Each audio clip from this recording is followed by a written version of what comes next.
Would you believe me if I told you you can turn the inside of your coffee pot from this to perfectly clean with literally no scrubbing required? I'll show you how to do it. Step 1, Oxi Clean. Doesn't take much. Down the hatch. Step 2, hot water. Hotter the better. Ready.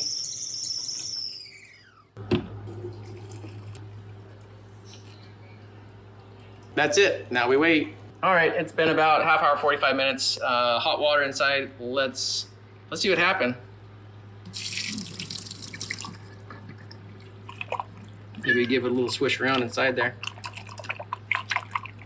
I haven't touched it with anything at all. Just literally hot water and Oxi Clean.